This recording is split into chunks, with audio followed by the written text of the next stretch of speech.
Vous avez déjà remarqué qu'en voulant gagner de l'argent, on en perd. Bonjour à toutes, bonjour à tous, j'espère que vous allez bien. Aujourd'hui, on se retrouve dans une nouvelle vidéo dans laquelle on va aborder un sujet un petit peu grinçant. C'est celui de l'argent qu'on économise à vouloir acheter du matériel en ligne. Et en fait, il s'avère que, in fine, on peut se retrouver à perdre beaucoup d'argent. Un truc tout bête, ce qu'on appelle le SAV. On va tous utiliser déjà le service après-vente. Bonjour. Hormis le fait que grâce à ça, on sait que certains ne viennent plus aux soirées, on sait que le SAV, c'est vital quand on travaille avec du matériel dans un environnement professionnel. Quand on achète du matériel genre chez Rakuten ou eBay ou Le Bon Coin ou je sais pas n'importe quel autre broker, on sait qu'on va gagner un petit peu de pognon, 100, 200, 300, 400 balles, 1000 balles peut-être sur une caméra. In fine, dès qu'on a le moindre problème, ça peut vite devenir une galère. D'autant que pour certaines marques, il y a des garanties qui sont continentales. Donc si vous achetez par exemple un Panasonic au Japon et que vous le ramenez en France avec le firmware japonais et le numéro de série du Japon, il y a de grandes chances qu'il ne soit pas pris en charge sous garantie dans les centres agréés français. Et quand on est pro, c'est important de pouvoir réparer son matériel, parce que quand on n'a pas son matériel, eh bien, on ne bosse pas. Ou alors on est obligé de louer du matos. Et ça coûte cher. Et le moins longtemps notre matériel est en répa, et le plus on gagne d'argent. J'espère que j'enfonce des portes ouvertes ici. Quand même. Nous, à Puzzle, donc on achète des volumes et des quantités. Alors c'est vrai qu'on a affaire à des distributeurs, mais également beaucoup à des revendeurs en physique. Et moi, quand j'ai un problème avec du matériel ici, j'aime bien me dire, tiens, je vais aller voir mon revendeur préféré qui m'a vendu le produit, et je vais lui demander s'il n'y a pas moyen de m'arranger dessus. Alors les arrangements, ça peut prendre trois aspects principaux. Le premier, c'est, je sais pas, ça nous est tous arrivé, on s'est rendu compte, genre, le lendemain de la fin de la période de garantie, que le matériel tombe en panne. Sur certains produits, avec certains revendeurs et certains fabricants sympas, il y a moyen de, avec 1, 2, 3, 4 jours, de pouvoir étendre la garantie. Il y a une sorte de compréhension qui se fait. Il y a moyen de le passer malgré tout sous garantie et d'éviter les frais de réparation. Il y a également, quand on est chez des revendeurs, la possibilité aussi de pouvoir peut-être passer un peu plus vite dans des réparations. Ça peut prendre la forme suivante, de simplement avoir un passe-droit et dire écoute, on a une relation depuis des années et tout, on se kiffe bien, on s'apprécie, est-ce que tu pourrais me rendre un service et essayer de pousser un petit peu pour que ma répa passe sur le dessus du panier. Alors ça, des fois, ça marche. Ça marche pas tout le temps, mais des fois, ça peut passer. Mais il y a également un autre point, c'est que les revendeurs ne renvoient généralement pas genre un objectif aux fabricants. Ils attendent d'en avoir une certaine quantité, de faire un package, et ils économisent comme ça sur les frais de port. Et des fois, le temps de réunir suffisamment de produits en SAV, on peut attendre 1, 2, 3, 4 semaines, un mois, avant que le produit parte. Mais si on a ce bon rapport avec ce revendeur, il peut dire, écoute, je vais accélérer, j'ai pas atteint, je sais pas, j'avais une norme de 10 kilos à envoyer, on est à 6, 7, vas-y, je fais partir le colis, comme ça, tu l'auras plus vite. Et le troisième aspect, c'est le prêt de matériel, sans abuser. En le faisant avec parcimonie, on peut leur dire, voilà, écoute, on a telle caméra qui est morte, on sait que ça va prendre un petit peu de temps parce que le fabricant, il n'est pas réactif. Est-ce que tu crois que pour le week-end prochain, on peut t'emprunter une caméra équivalente pour pouvoir pas se retrouver le bec dans l'eau? Prenons par exemple TRM. TRM, eux, ils distribuent RED. C'est le distributeur, revendeur officiel français de RED. On sait tous que RED, ça peut être très long pour le SAV, et on va y revenir. Il se peut, si votre caméra prend longtemps à revenir, qu'il puisse vous prêter des caméras RED pour éviter de vous laisser en galère sur un plan que vous auriez à faire. Et c'est plutôt cool, parce que quand on sait que si on envoie la caméra chez RED, en passant par un revendeur en plus, mais on l'envoie et on peut la recevoir dans 3 semaines, 6 semaines. C'est des délais de ouf. Je suis d'accord, pour des caméras de ce prix-là, ça devrait pas exister. Et on se dit, mais si pendant cette période-là, je dois louer une caméra à chaque fois que je dois bosser, et que comme j'ai vendu de la RED sur les devis à mes clients il y a quelques semaines, quelques mois, et que du coup, vous viennent avec une RED, il faut que je loue une RED. Entre acheter la RED, payer les réparations et payer la location.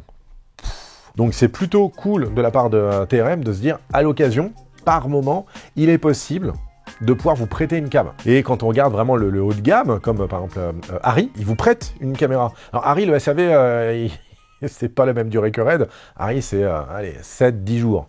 15 jours si vous mettez du temps à payer, quoi. Et ce qui m'amène à un SAV qui moi, me fait halluciner, tellement il est schizo, ce SAV, c'est Sony. Il peut être absolument mortel En ce qui concerne le Pro, dès qu'on commence à toucher à Sony France, c'est-à-dire on a des prêts de caméra, on a des arrangements. Je parle de Sony France, c'est-à-dire toute la zone commerciale de Sony Pro France. Le grand public, c'est encore un autre délire. Et il y a cet S3 pour Sony.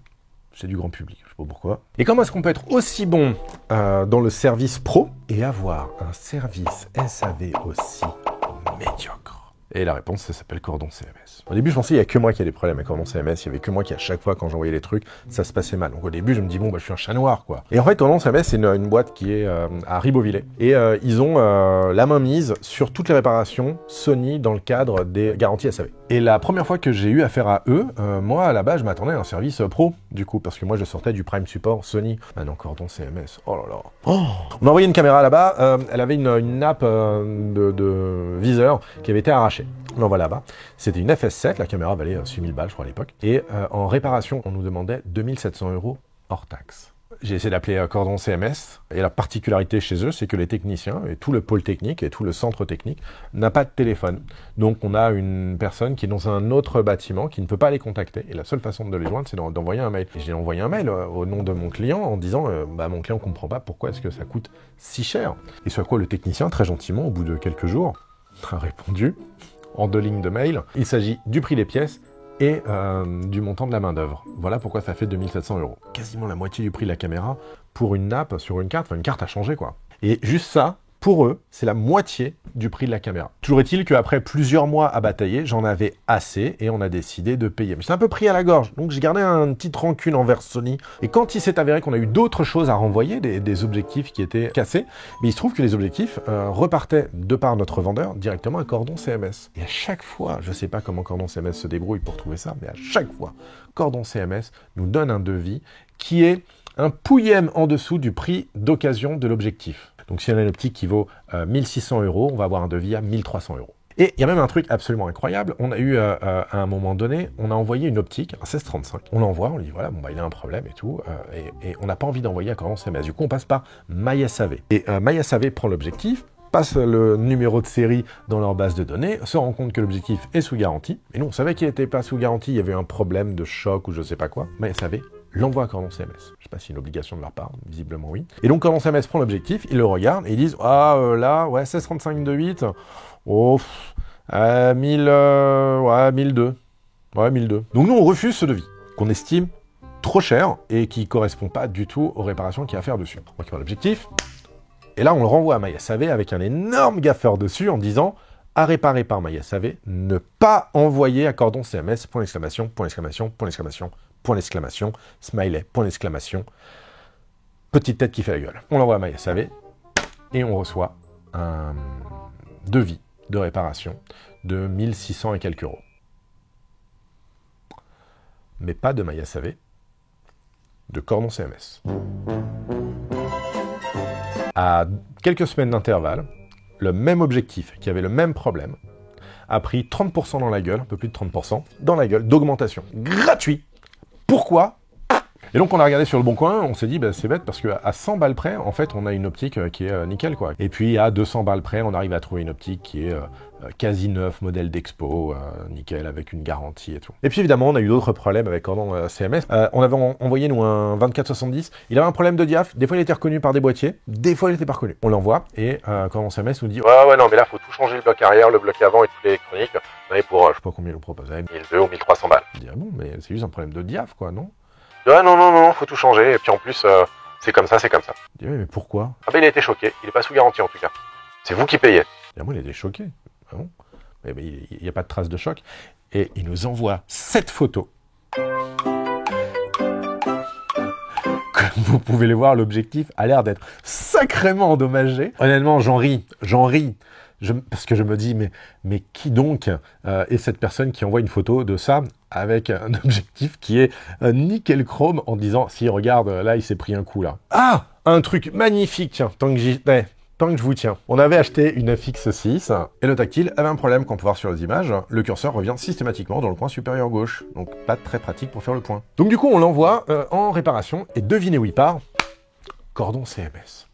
Et là, il le garde. Il nous dit non, il n'y a pas de problème. C'est bon, on vous le renvoie, le problème est résolu.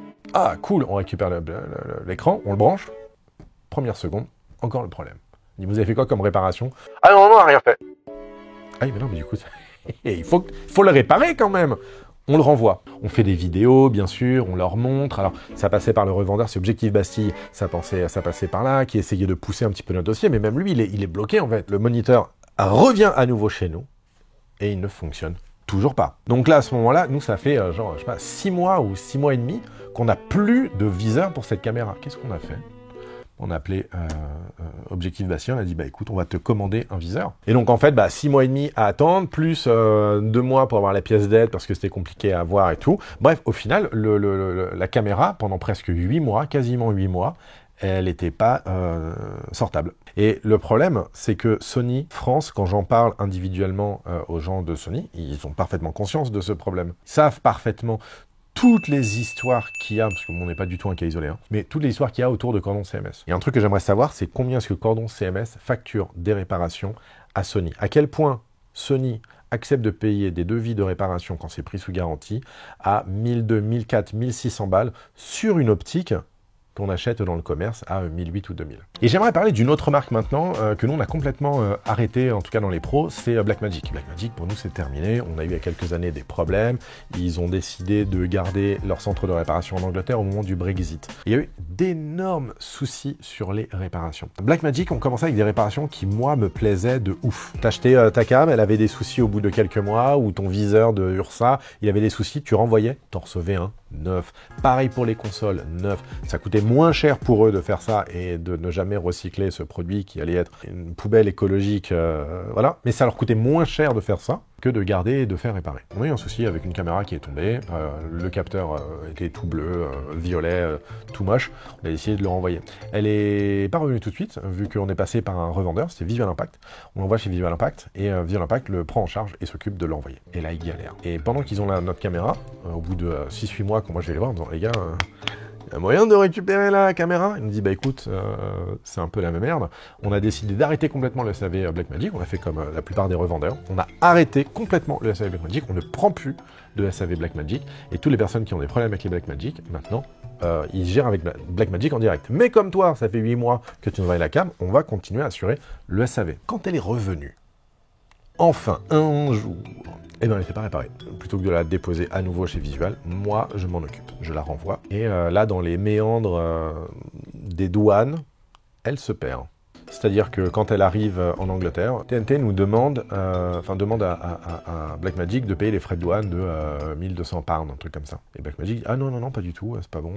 Et donc TNT se retourne vers moi en disant, ils veulent pas payer, du coup, vous allez pouvoir récupérer la caméra. Cool, par contre, il faut payer les frais de douane anglais. Mais on va les récupérer après. Ah non, non, non. 1200 pour une caméra que moi, j'avais pas vue pendant presque un an.